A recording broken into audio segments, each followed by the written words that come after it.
host Locke, and this is the podcast where we drink, smoke, and bullshit about the life of a historic criminal.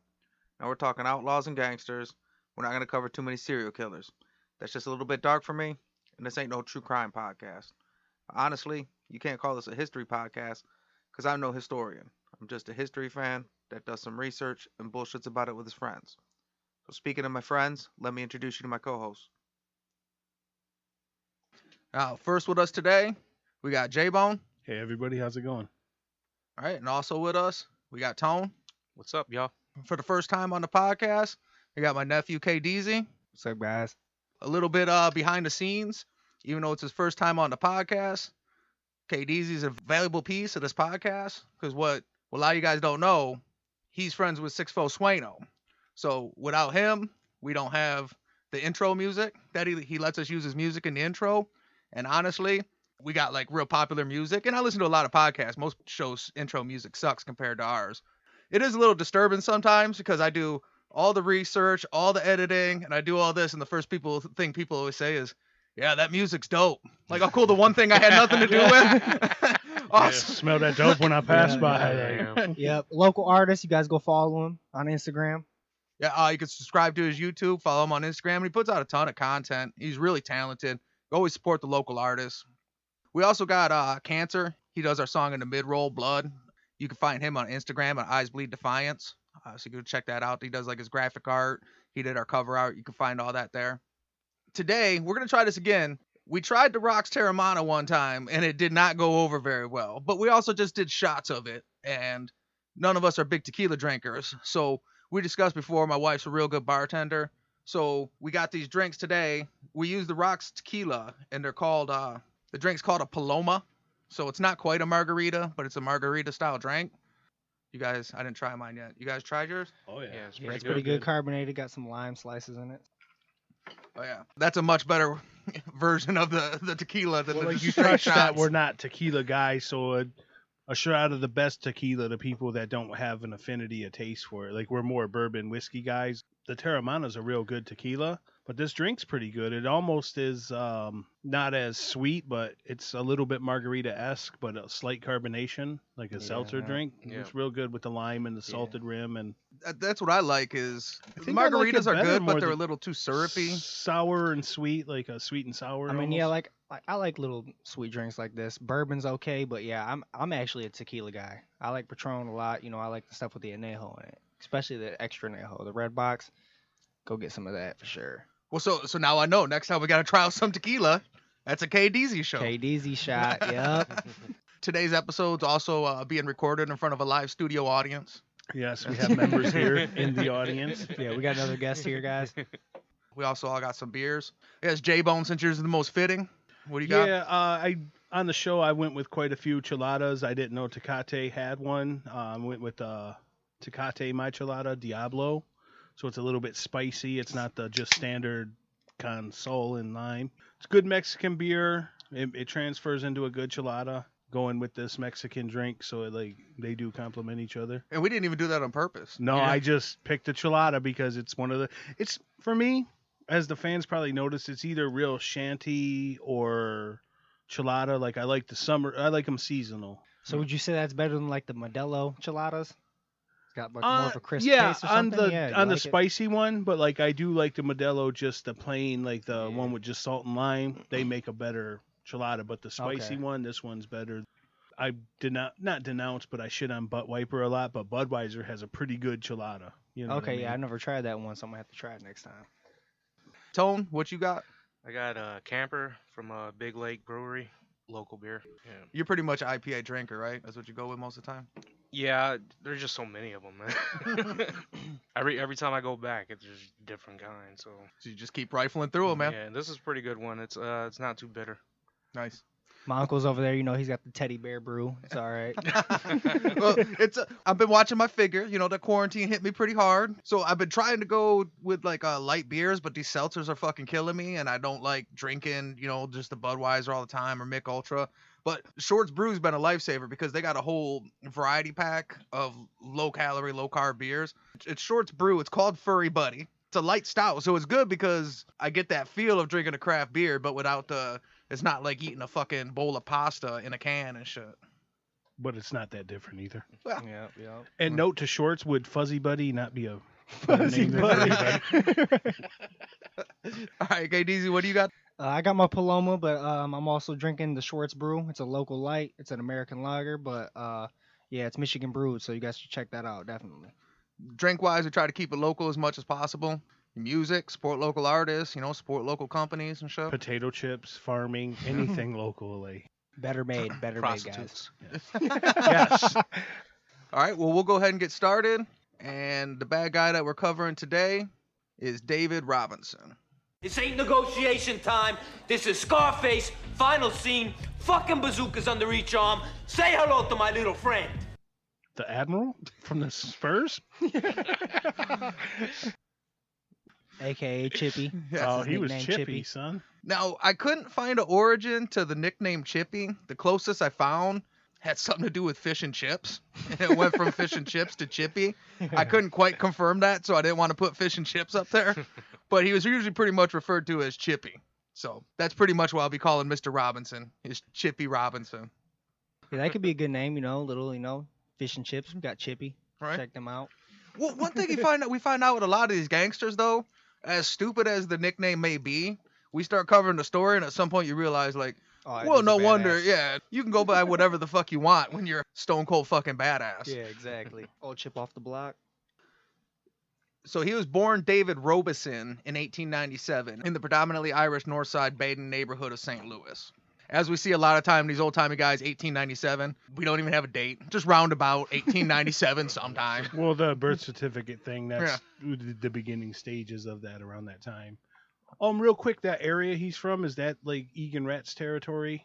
That's the exact territory. He was average-sized, blonde hair, blue eyes, and by the early 1910s, while still a teenager, he began running with the Egans Rats gang. Okay. Like So he- Egan Rats is like a popular, like, what is it, like an old school clan back in the day, like little gangster. The mob? South's version of an outfit is Okay. the best way to put Okay. it. They were an Irish gang. When it comes to the mob, we always think of Capone and the Five Families, Oh, but yeah. there's all these little areas that have different random fucking gangs. like and shit. yeah, different ethnicities and And stuff moving like that, things, so- everything was trucked or trained at this time. Okay, Like, yeah. So Yeah, old school then definitely. right there in the middle of the country in the Midwest, like, hey, you guys run this, and we all make a little cheese off of it. It sounds like a terrible name for a gang, like nowadays, being part of your gang being called Like, the Rats. yeah, if you're a rat, like you're a snitch or however But in Right. 1890, rat might have not had that Yeah, the- connotation yet, because ratting each other out wasn't a big thing, because that predates your FBI. There wasn't a lot of federal there was no RICO acts. There was no federal people turning over. at this time, they're calling each other squealers and shit like Yeah. that. Motherfuckers had Yeah, honor hell too. yeah. Like, it meant something to, like, if Yeah. Tone Capone got caught, he's gonna go do his 20 years. That we don't worry about if he's gonna rat to get out early. It's not a Yeah. thing. So And how they became Egan's Rats is the guy that started it, his name was Thomas Egan. Now, he ended up dying pretty young of some rare disease or whatever. But at one point, him and a bunch of his guys got arrested. And while they were in jail, the constable said, yeah, there's him and his whole gang of rats. His name was Tommy Egan Yeah. from So, like, Power. What's that? The dude from Power's name is Tommy Egan in that show. Was he? What? The white dude. Yeah, the white dude, yep, and Power, yep, and that's a really good show actually. Yeah, I didn't get hip to it, until after the seasons and everything were over, but yeah, no, 50 Cent and them, they did a good job on that. I've never seen Power. You should me watch either. It. I thought you guys, man, when you said the white dude, I thought you guys said Powder. Like Powder. that, real, Powder. that real bright gentleman from back in the day. I'm like, damn, you guys know, like, Powder? that's your shit. Yeah, like, yeah, you know that with the white dude. Like, yeah, they are talking about that glowing white dude. Like, what the fuck? No, but it's crazy. Like in that show, everything. Like Yeah. 50 Cent, like obviously, he loves Eminem. Always been real cool with him and everything like that. So like for him to have like the main character that was like the realest dude in the show, like to be a white guy, That dude's badass. fucking hothead, man. You don't piss him off. You don't get on his bad side. He's one of them guys.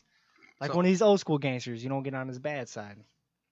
You got to nothing be to worry fair, about. Powder was the same way. You know, Yeah, fuck with Powder. So Chippy committed his first murder on August 18th, 1918, when a man caught him in the act of burglarizing a gas station. Shootout ensued. Chippy was hit before killing the man, and no charges were ever filed.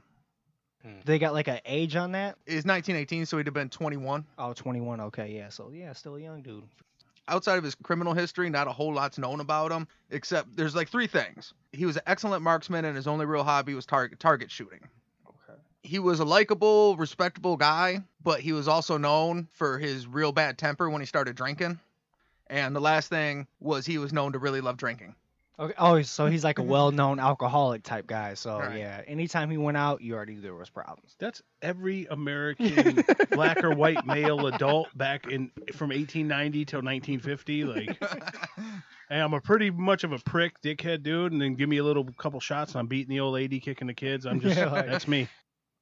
He was such a prick when he was drinking. For fun, he would sometimes empty his guns into the feet of lower ranking members to make them dance. Okay. I mean, that's his own gang members. That's So Joe he was an Pesci, dance emperor. He spider. was an emperor. Yes. Like, yeah, go ahead, do this for me, guys. Put on the show. That's little Queen Joffrey shooting arrows at hookers. Like, you know what? I'm bored. He mostly specialized in muscle work and armed robberies, but he decided he needed to get involved in other rackets besides armed robbery. So he started putting together plans for courier and messenger holdups and jewelry store burglaries. Basically still the same thing. Well, he's leaving the brick and mortar tradition. You know, he's catching Yeah. like bike Yeah. couriers and whatnot. Yeah, It's still armed robbery, but it's a different. yeah, catch them on the street instead of having to run it up in their buildings. Probably a safer way to do it. It's there's no Wall Street at this time. It's his variant of white collar crime, if you will.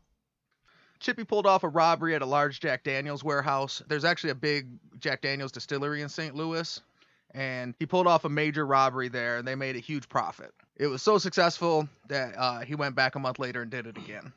This time, drank his barrel of whiskey and beat Yeah. the shit out of everybody.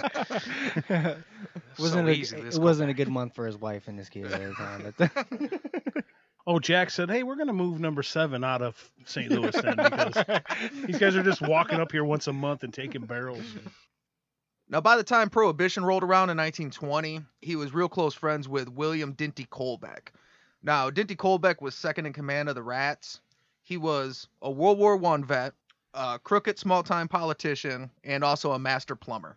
It's, quite in a resume 18 there. whatever, that's or early Huge. 1900. That's a real good skill set, though. We're Back just in the coming old in from the out, even down there in St. Louis, big industrialized American cities. We're still just coming in from the outhouse, you know. So plumbing's a real huge thing.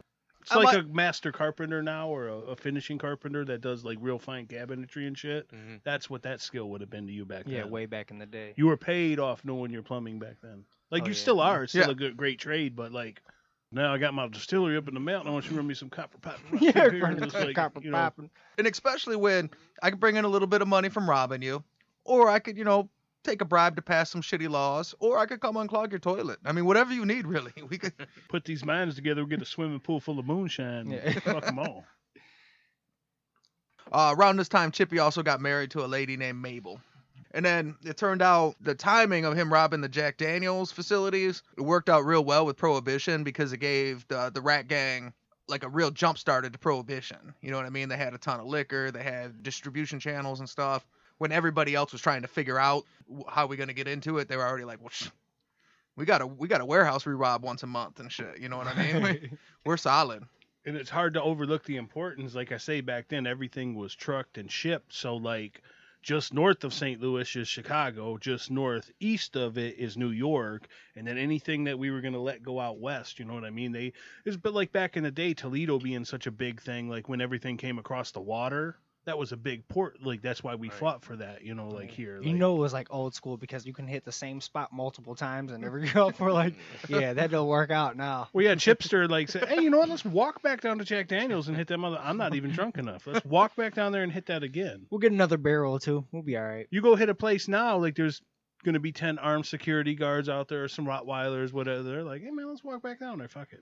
Or they're at least looking for you so Yeah. that you have to lay low for a minute. You can't just, you'd have to like move to a different city and That fucking- picture don't do it justice. His fucking little one-room house is like right here next to this. Guess we're going next door again, guys. One major difference between St. Louis and other cities is that the Irish gangs, especially the Rats, they worked well with local mafia factions. Their biggest beef was with the other large Irish organization, which it was known as the Hogan Gang, which was led by a guy named Edward Jelly Roll Hogan. He was also a corrupt politician and saloon keeper. You know why they called him Jelly Roll? I was just 'Cause about of to his ask. belly? like- yeah, right. Because he was fat. Yeah, exactly. Yep. Kind of like they call Boss Hog. You got to be a fat fuck to be a gang leader, a corrupt politician, and they're still calling you fucking Jelly Roll. Right. The beef between the Hogan gang and the Rats gang, it all came to a head when there was a Jewish gangster named Big Maxie Greenberg. He ripped off William Egan for a shipment of whiskey. They put out a failed hit on Max Greenberg, and he decided to catch on with the Hogan gang and use them to set up a hit on William Egan. On October 31st, 1921, they killed William Egan in front of the salon he owned. So like with that, where they did him like that, was like a money shortage where they got down on him, or like counterfeit money, anything like that? It just says it ripped him off on a shipment of whiskey, so it could have been you either sold them bad stuff, took the money and ran. There's a million different ways.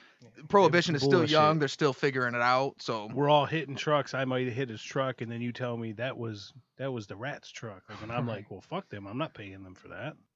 when William Egan dies, William Dinty Colbeck assumes leadership of the Rats. Now Chippy's best friend slides into the number one position, so he's kind of moved his way up towards the top. The death of William Egan sparked a war with the Hogan gang that lasted for years, with Chippy Robinson operating as the primary gunman and enforcer. They engaged in open warfare and shootouts on the streets, often endangering local citizens, and the Hogan gang basically caught the worst of it. One of their primary enforcers, a guy named Luke Kennedy, was gunned down by Chippy on April 17, 1922. Another one of their top gunmen, a guy named John Doyle, was shot and killed by St. Louis police after a high-speed chase, and both of these guys were assumed to be shooters on the William Egan hit. Okay, yeah. So you got all these shooters and everything with the guns and stuff. So they ever get caught with illegal shipments of guns or anything like that? No, they didn't even really start doing a lot of forensics on guns and ballistics and stuff like that until the late 20s.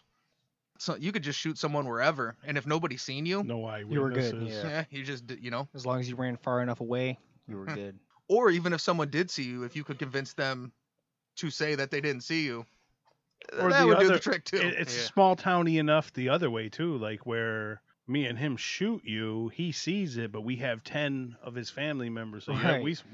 You didn't see Yeah, shit, we didn't right? see anything. Yeah, we didn't see anything. We're coming. Dinty Colbeck and Jelly Roll Hogan, they both had drive-by shootings on their house on back-to-back nights.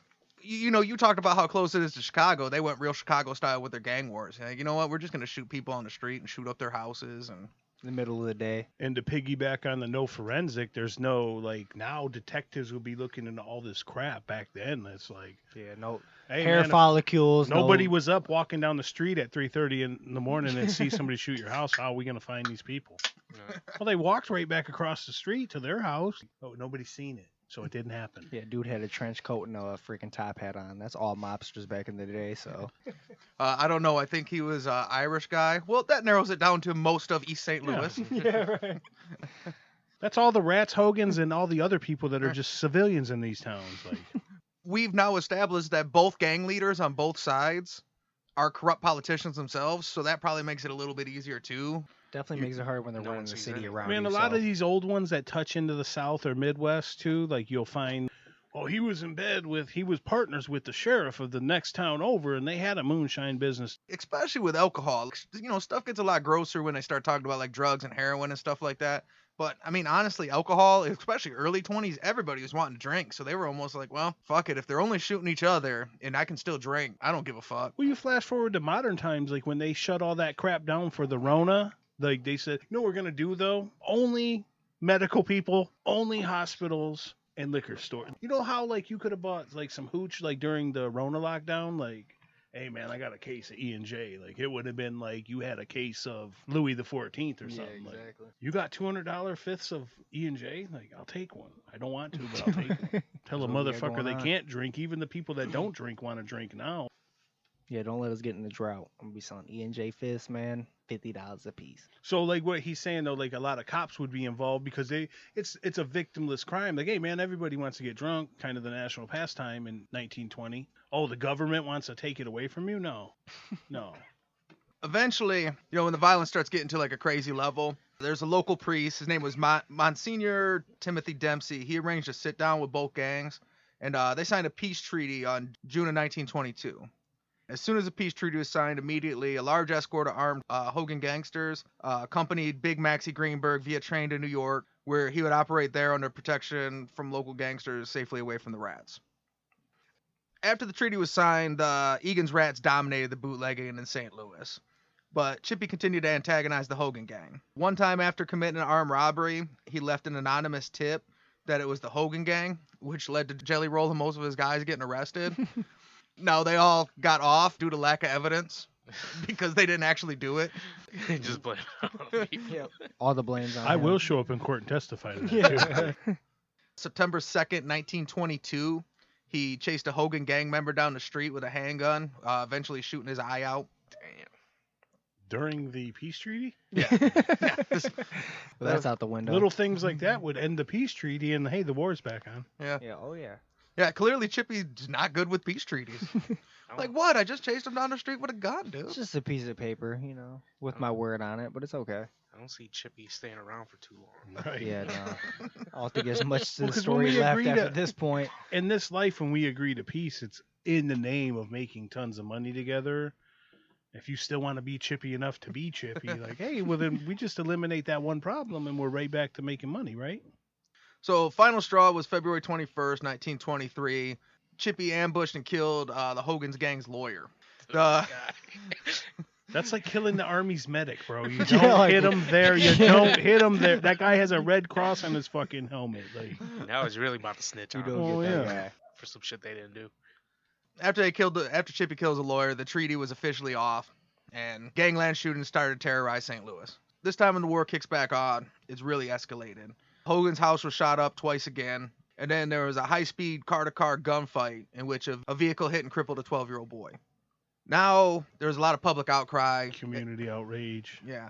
So then the politicians that aren't the crooked politicians Right. running the gangs, the other guys, they got to start doing something. So they started the process of activating the National Guard, and they made inquiries into what were the process of bringing in the United States Marines, too.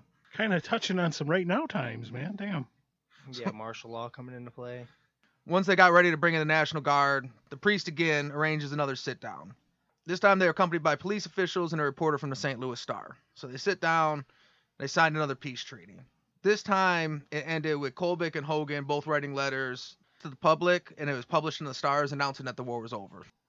When you know, like, you can put yourself in the papers and get away with the crime you just did, you're Well, a yeah, I'm boss. sure one of the key members, the editors of this newspaper, is in the gang Yeah. somewhere. Yeah.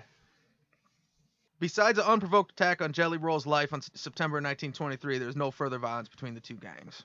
That could be the internal power play, though, because even right now, it's not as common, but you might have peace times and then the boss is getting taken out because it's internally we're conspiring to take the leader out because one of us wants the throne. Well, and that definitely could be it because you see it didn't fire the war back up. So Right. that might have been Internal conflict or something. Yeah, they are gangsters. They don't have glass ceilings. Like, that's how you get promoted. There's never like, well, he got to be 95, passed away. Now you're number 2. It's like, hey, got to take out Big Jim, or I got to take out, if I want my spot on the throne, I got to take the guy that's sitting there Put out. that work in, definitely. All right, what we're going to do, we're going to take a real quick smoke break, refill our drinks, and we'll be back in a minute.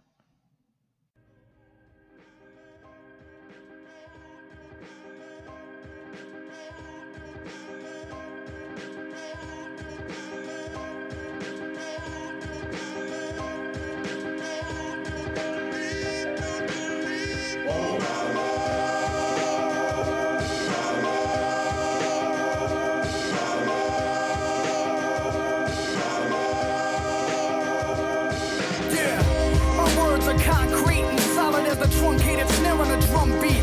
Solid as the sound of gun claps in the cross streets. We puffin' on the smoke of genocide and we all chief. More solid than Nostradamus' ominous forecast. I'm spitting in all caps, you listening all fast. I'm talking about airstrikes, ranks, mines, missiles, tanks, kids in bandanas and masks, waving pistols and racks. We'll overthrow the government one day. Matter of fact, grab a gun, we'll see you next Sunday. I'm the antithesis of conformity. I can weather the storm, storm like the beach in Normandy. I'ma ring the alarm like my blood is thicker than boat rope, thicker than a brick. Put the game in a chokehold, thicker than the water under refugees' hope floats. I'm thicker than the cake in the Dominicans' coke notes. Yeah, my soul is darker than warfare and heavy as the chassis on a 62 Corvair.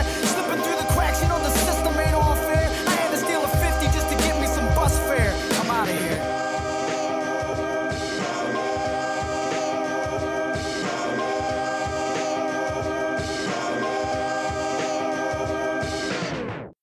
Thanks for listening. Just real quick, Want to ask you to subscribe to us on your favorite podcast app. Go to Apple iTunes, give us a 5-star rating, and leave us a review, and we'll read it on the show. If you have any questions, comments, or a guy that you would recommend we cover, you can email us at sayhellotothabadguypodcast@gmail.com. We also want to thank Sixfo Sueno for letting us use his music in the intro. You can subscribe to him on YouTube, and also a friend of the show, Cancer. He's got an art, photography, and graphic design page at Eyes Bleed Defiance on Instagram. You can see a lot of his work, including our cover art, which he designed. And he also performed the mid-show song, Blood, from his album, Grenades, Pistols, and Rape Whistles. Now back to the show. All right, and we're back. Jbone, you was talking about diplomas? Yeah, I just wanted to say, like, they were presented. I didn't really get the difference. What makes it not a margarita, and what I don't like about margaritas is the premix, like your Cuervo and stuff. It's too sweet and syrupy. This actually, the main liquid in here is Sprite with squirt with that little bit of tequila. Squirt's like a grapefruit lime flavor soda anyway, so it really complements. It goes well with vodka or tequila. I don't like the taste of pure just shots of tequila, and the best margaritas are even too sweet and syrupy for me. So you guys at home, look into the Paloma. It's real easy to make at home. Like I think it's like the citrus Yeah. that kills it, so Right. it makes it real good. No, it It's does. just straight tequila and squirt. Yeah. Yeah, tequila and lime. So you take tequila, squirt, and lime juice, and then you like salt the rim and you garnish it with a lime or whatever. I don't know why, but I drink tequila all the time. Never I've never heard mixed of it with this. squirt. I don't drink squirt though, so probably Yeah. that's I was mentioning, like, me and Freddie, like, we made this drink with Crown Royal and Mhm. just added squirt in the lime wedge. Didn't salt the rim or nothing, but we just called it like a summertime citrus thing or whatever. But A summertime citrus thing? real might wanna deep, complex name. You could tell me and Diddy thought of it. So You might want to workshop that, bro. That's no, but it's sounded real. bad, eh? It's good. It's just It's so simple too. All right, well, we'll go ahead and get started. So we left off. The Egan-Hogan War was over. Dinty Colbeck's in charge. And basically, after taking the lead in the war, Chippy's kind of like, he's the go-to guy. Now, they had bootlegging completely under control. So Chippy got to focus back on his specialty, which was armed robbery. He sets up some capers. It's the 20s, so at the time it was probably a caper that he was setting up. On April 2nd, 1923, he organized a robbery of a mail truck where they got away with $2.4 million in cash and bonds. Even back then, that long ago, that's a federal fucking entity. So I'm sensing. I'm gonna let you finish the story, but you don't know kill it's coming. judges, you don't kill cops, and you don't hit federal shit. That's where. well, the government's a gang in itself. So Well, they it's are, just they like are. hitting another gang. But they that's can the same. If retaliate. we're in Sicily and we're like a little Gomorrah gang, we're not fucking trying to fucking spit at the La Cosa Nostra. Right, Yeah. except they the biggest gang. So Oh yeah. you fuck with them, Yeah. you're done with. Yeah, they're like batting 1,000 too, Right. man. They really are. Yeah, you started with they're a gang. Like, no, they're the gang. They put their shit on TV. You step out of line, you see Mr. Kennedy right on Dallas Street, like blam. 2 months later, they rob a local coal company's payroll from a local train station. Caught the payroll coming in on a train. Oh yeah. So when they got that 2.4 million cash and bonds, that's 36 million today. So that was a lick. I probably would have called that a career, right? Yeah. 2.4 million. I mean, you still got to whack that up a couple ways, but it's fucking 1923. I mean, you can go, you know. Well, I didn't want to harp on Chippy when you said he's like a second ago when you're like he's getting back into his main thing now that we got the bootlegging and that locked down. I'm going to go back to something that's more dangerous, like as far as getting us caught up and making a lot less money, but it's my specialty. If you're just Knuckles, like, hey, come, we're in a multi-million-dollar thing now. We don't need you out there beating up people. Please come back in. The coal company job gets him 54,000, which is like 800 grand. But now he gets to a point, his drinking, his temper gets to a point where even like his closest associates, and like his close associates, best friends, were hesitant to be around him. May 26, 1923, him and 2 other gang members went to a resort in Illinois. One of the guys was named Joe Powderly. He was a real low-level associate. And Chippy gets all drunk and says, you know what? I'm planning to kill you. So the guy tries to get up and run, and Chippy shoots him before he gets to the door. But now they're stuck in this Illinois resort with his body. Chippy drove him back to St. Louis. He put him in the passenger seat, propped him up with a hat and cigar, Weekend at Bernie style? and fucking told him jokes and stories all the way back to St. Louis. So Illinois got resorts. Kind of like when you go to like the Catskills in New York, all these little. But fucking- resorts, like, not today's where you got the 300-foot water slide resorts, like bathhouses, and you could get schwitz. They have, like, tennis courts and stuff, but, like, Okay. a resort today is wild. Right, like, when you, for that's what us I and, think. like, You're right. yeah. Like Or like the tropical sandals or- thing, right. like, where there's 18 swimming pools, fucking The blankets cruise that they ships brought pull were up. like brand new. So. Right, so you're thinking sandals. You got to think like Dirty Dancing. Gotcha. Place in And the fucking woods nobody with a puts fucking- Chippy in the corner. Later that year, he goes out partying with an unaffiliated safecracker. He's a guy named Billy Grant. They all go out together. It's Billy Grant, his partner, and his wife, and Chippy. Chippy gets real drunk. Billy Grant says something that pissed him off and got him offended. So he pulled out 2 guns and he robbed them before killing all 3 of them in front of a nightclub full of people while laughing. By 1924, the Egans Rats, they basically, like, their gang is completely unraveling. They're infighting. Chippy's in charge of half this shit. The gang's a fucking disaster. They start falling apart. One of their gang members, while serving time, heard that they were planning to kill him. So he decides to turn state evidence. November 15th, 1924, Dinty Colbeck, Chippy Robinson, and 4 other rats were convicted of robberies of both the mail truck and the coal company, and they were sentenced to 25 years in federal prison. So that rat finally became a real rat. When they were about to kill him, was he already known for like ratting on people? That's It like don't one of sound those. like it because didn't you say he found out in prison? So he was there doing his bit without rat. Yeah, that's what I was wondering. Like, why were they trying to get him? No, So- to me, I'm getting a different sense that since Chippy was just an out of control, like a drunk totalitarianism guy, like he wasn't running it right. They could have wanted to kill this guy because He was off a man, couple he didn't want to shots have and he just said, he didn't "Fuck want to it," have a yeah. drink with me last night until 4 a.m. You know, like Right. I don't know the ins and outs, Right. and because innards of that story wouldn't be a newspaper, we'll never really know the true story, but probably a combination of both. But I doubt the guy had a problem for previous ratting if he was doing a bit. You know, he was already in prison. So gets 25 years in federal prison. So he got away with robbing all kinds of shit his whole life. Oh, something federal? Yeah, you're facing some years. Like, what? Mail's worth more than me shooting this guy in the face?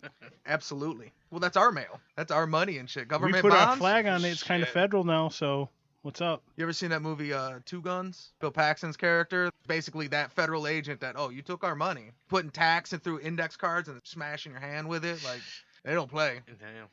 1926, he gets transferred to Atlanta Federal Penitentiary. It's called USP Atlanta. It's a giant federal prison. It's also held podcast alums that we've covered. Ignacio the Wolf Lupo went to USP. Charles Harrelson, as well as Whitey Bulger, Jimmy Burke, and Carlo Ponzi. Also known as the Fulton County fucking hot box. That's Who's a who? good starting lineup. It's the 3rd guy we've covered that showed up at USP. Well, and then Harrelson specifically, what was his main? He was just out there being a little nutcase, like, hey, I killed Kennedy. I did this. I did. Oh, you shot a federal judge? Guess where you're going? Fulton County. Not long after getting transferred to USP Atlanta, he gets words that a guy named Jack Barrett was showing his wife a lot of attention. From federal prison, Chippy reaches out to some of his connections. On November 22nd, 1926, Jack Barrett was found murdered.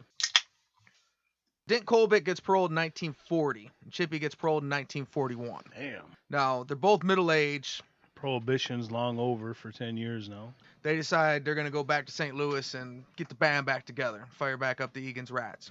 Problem is now St. Louis is ran by the Chicago outfit. And we're not as sympathetic because World War II is going on in real life right now. So Gangster's an okay guy, but if you got that Tommy gun, we feel you should be over Right. in the fucking fields of Japan Right. or something like. Right, and in the 1920s, St. Louis was still, from a gangster standpoint, was like the Wild West. Chicago was still straightening itself out. But by the 40s, Chicago was pretty much running everything west of New York. Well, west of New Jersey.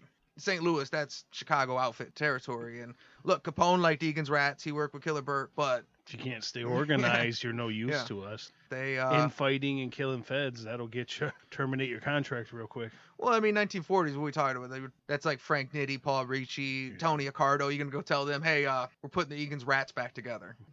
All right, let's see how that goes. I just talked to Lucky Luciano. He said, no. Turns out what you're not doing, putting the Egan's Rats back together. Well, in a sense, during your prison sentence, they outgrew you. Like you said, they just said, hey, instead of farming that out, we'll run that ourselves. February 17, 1943, while returning home from a meeting in East St. Louis, Dent Colbeck was machine gunned to death in his car. Chippy is suspected and questioned the murder, but he was never charged. Soon after that, Chippy and what's left of the ex-rats began working for an East St. Louis gangster with connections to the St. Louis mob. AKA falling in line.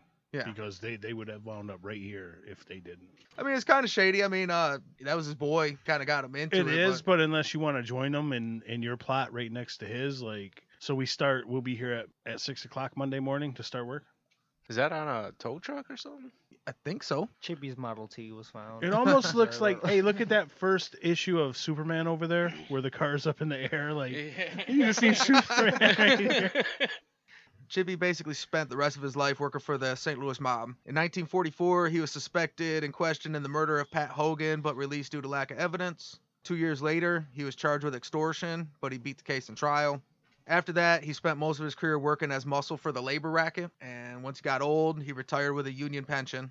That's that mob labor shit. Career criminal, turned 60 years old and retired with a union pension. But I mean, if you're in the labor racket, that's the benefit, right? That's why I held that no-show job for over 40 years. He died in 1967 of natural causes. Well, two things that are uncommon in a mobster. Well, three if you count getting old, getting a pension, and then dying of natural causes. Most old school gangsters that were young, hothead, drunk alcoholics, Yeah. they don't live a long life. Yeah, he wasn't a thinking man's gangster. He definitely expected that fucking fire to go out a lot quicker. Well, when they got settled into their multi-million scheme, he said, I'm going to go back to my bread and butter, which is knuckling faces. Like, you don't have to do that no more, and that's a lot less money. Yeah, but it's what I like to do. Rob Jack Daniels distilleries and then fucking fuck people up. I've shot the last 4 people I went drinking with. And the guy who said he didn't want to drink with me, like, I'm thinking about killing you. Fuck it, let's get that drink, bro. I got one chance here. It's to make you happy during happy hour. Pile them high and deep. Pour them. Double shots. So that's the story of David Chippy Robinson. So say good night to the bad guy. Go on. The last time you're gonna see a bad guy like this again, let me tell you. And we talked about the names earlier. We were talking about, like, they don't know his birthday. He was born David Robison. His name was David Robinson when one time they made a mistake in booking. And then he just went with by David Robinson from then out. That happened a lot, though. Yeah. Oh, yeah. Phil Leotardo? It's bullshit. Well, yeah, they call it a slip at Ellis Island. Was Robinson. He gets arrested. They write down the wrong name. Well, guess what? Now you're David Robinson. We threw an N in there for you. Like that, I think that happened to Lucky Luciano, right, or something. They like wrote his name wrong. Yeah, because it was actually Lucana, Yeah. and they just mistranslated as Luciano. Yeah, the Italian names are real bad for that because of the accent. Like, there was the guy, Jack McGurn. His last name was Gibaldi, but they Americanized it to Gibardi because when white people would pronounce Gibardi, you know what I mean? So it's Gibaldi. Yeah. Gibraldo. And don't overlook the fact that these drunk Irish guys were the authorities in New York, so they're the ones renaming people. Like, Right, so you're coming with, like, this language that comes from Latin, full like a language of love and shit, and you're like, hey, what was Gibaldi? And you're like, Gerbardi. Here you go. Get out of here. What the fuck, dude? That was my name for this. Like, oh, you know what we're gonna call you now? A jabroni. Get over here. Get over here, me lad. All right, if we was going to do an episode on someone else from the story of Chippy Robinson, who else do you think we should cover from the story? You said the Tommy Egan guy's the one that started Egan Rats, right? Yeah. I'd like to hear more about that dude. Yeah, I was thinking the same thing. Just because he was brought up in the story, he was kind of a major part of the story. I mean, in this story, there's a plethora. There's a lot of guys. There was so little information on him. I thought Jelly Roll Hogan would have been good. Max Greenberg, I guess. Maxie. Yeah, Big Maxie. He has a decent story, too, so. There's a lot of unanswered questions on that, for sure, for him. Yeah, this one has a lot of really good 5 to 7 candidates. And most stories aren't that deep with the surrounding people that you could use that many. We'll definitely be talking about, like, a couple of these dudes in the future, for sure.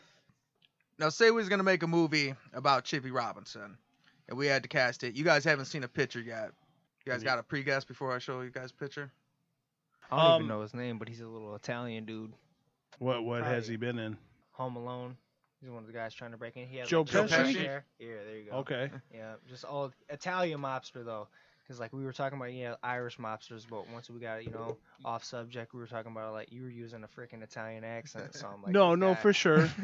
I was thinking not how he looks now, because in real life he's 80 years old, but like say 20 years ago, Willem Dafoe, because he's got that dirty blonde hair, that chiselly face like your Cagney would have had. Oh you know, yeah, like, see, I forgot he did have blonde hair, right? I don't know. I yeah. haven't seen it. I'm So- just Yeah, it said I'm said stereotyping. blonde hair, Okay, blue yeah. eyes, and So shit. Okay, he's yeah, I kind of forgot about that. you said he was an average sized dude, right? Yeah, blonde hair, blue And eyes. he's Irish, right? Yeah. I'm picturing like I don't know. For some reason I see like Brad Pitt's character in Snatch. He Like a said Jesse gypsy- McCartney earlier, guys. No, that's a good one though, because you're He's not like a saying Irish Brad Pitt with gypsy, that wasn't he, long or something blonde like hair that? like from Legend of the Fall. You're saying like you're putting it in context, like the Snatch look with the little hat. He was like an Irish. I guess you're not supposed to say gypsy no more, but he was Oh, like a. Well, I mean, I don't know. Grifter. We're going with gypsy, whatever it is. But there, well, Not grifter. oh shit, I can't remember the word they used in Snatch was pikeys. That's what they call them. Pikeys, yeah. Pikey. Yeah, Dags.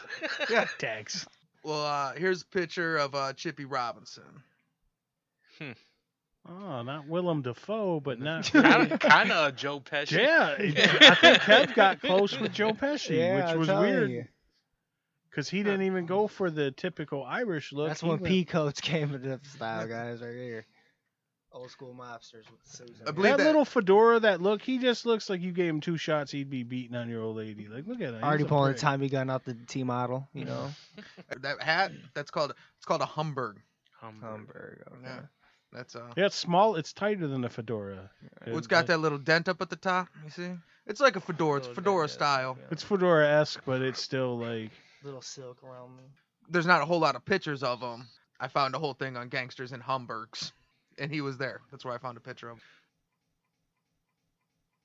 So now we gotta do the DEFCON scale. The standard DEFCON scale is 5 to 1. 5 being the lowest, 1 being the highest. On the Bad Guy podcast, nobody's a good guy. 5 is Lee Murray, your crack dealing, kidnapping, bank robber. And then you got the Purple Gang, who's got multiple gang wars, multiple massacres, and they kill people on the streets.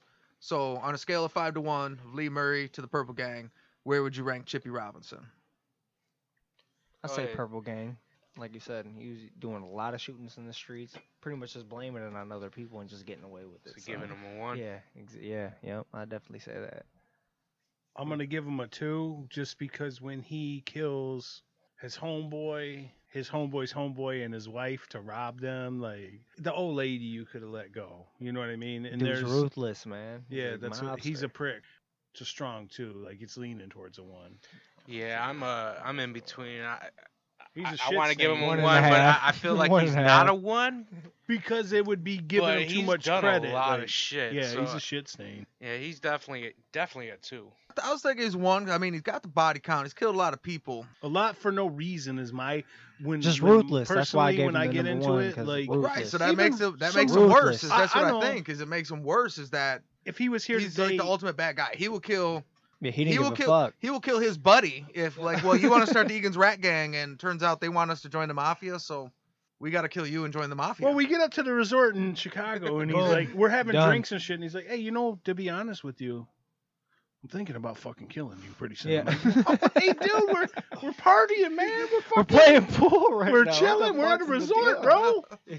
We're getting nails done and Yeah. shit. We're getting mani pedis. and we're, He's a 1 for sure. But I'm thinking about I'm gonna murder I'm gonna even change more. I my only number. reserve. I I only told you. I'm reserve. telling you, he was I like- ruthless. That's why yeah. I gave him number 1 because he was I ruthless. feel like if he could morph, if he was here in our time, he would want to be a 1. So I'm just holding it back. All right, so we're gonna go with the DEFCON 1. All right. Flush the bombers, get the subs in launch mode. We are at DEFCON 1. So we got an email from Blaz in Modesto, California. What up, Blaz? It says, in the Vernon Miller episode, you guys mentioned possibly covering Harvey Bailey, the Dean of American Bank Robbers. Or as Jbone calls him, the Dean of Mean Train Robbing Scheme. I Robin scheme. I don't think that he's interested enough for a whole episode, but there is a fact that is important to the show since Killer Burke is basically a reoccurring character. In his 1973 autobiography, he insists that him and Burke were together planning a robbery 20 miles south of Chicago when the St. Valentine's Day massacre occurred. Sorry to throw a wrench into the Killer Burke shooter theory, but I thought it needed to be said. Well, that's definitely jogging like the mind. Like that's sweet. Like that's the kind of feedback I look for. Like because that falls under rumor has it, but enough realism to like go back and revisit that particular scene. I mean, I think obviously, we're talking about fucking bank robbers and killers. I mean, they probably say all types of different shit. So I mean, if you're gonna sell some books, you probably would say like for sure. That's a I'm way. just trying to compliment the fan on the homework there. Like that's real killer. Like. Have you had like any gangsters, mobsters, or anything that had popped up in multiple stories? Yeah, that what the fan's talking about, Fred That's what Burke. I heard He connects to a lot of different things on the Italian and Jewish side.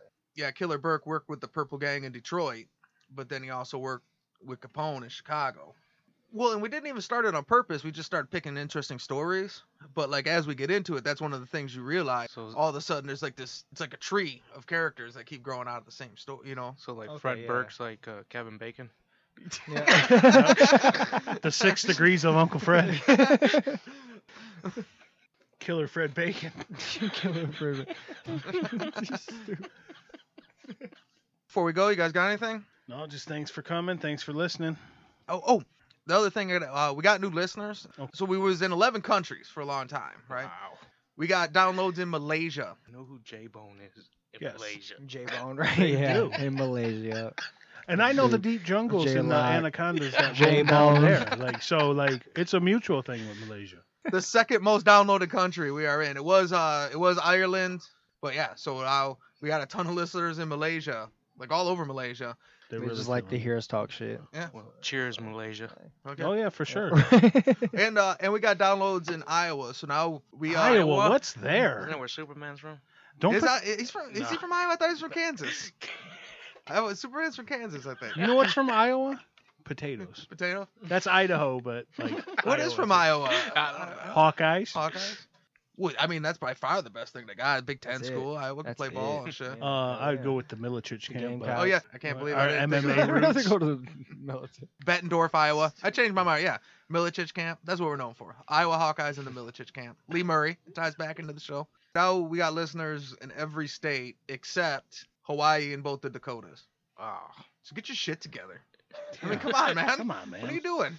Malaysia. Shit about Iowa, buddy. Yeah. The Dakotas. This is the Black Hills. This is the Mount Rushmore of gangster ass podcasts. So like, get with the program. I understand both states combined have like a population of 350 people, but listen to this shit, man. What else? What are you guys listening to in fucking Bucksnort, fucking South Dakota? Send it to somebody in Hawaii. My family's Hawaiian. We have family there. Mahalo. Yeah, and the Dakotas, I think Vern Miller was from one of the Dakotas. Nobody else is talking about Vern Miller, South Dakota. There was a fucking. They just called. They said, "Be fair." When they get internet, they'll listen to us there. Hey, color TV's coming next year to the Dakotas. Like, but yeah, so thank you, Malaysia, and fucking. I'm gonna find a fucking criminal from Malaysia. We're gonna talk about that motherfucker. This is Say Hello to the Bad Guy. Thanks for coming, and thanks for listening. K-Deezy out.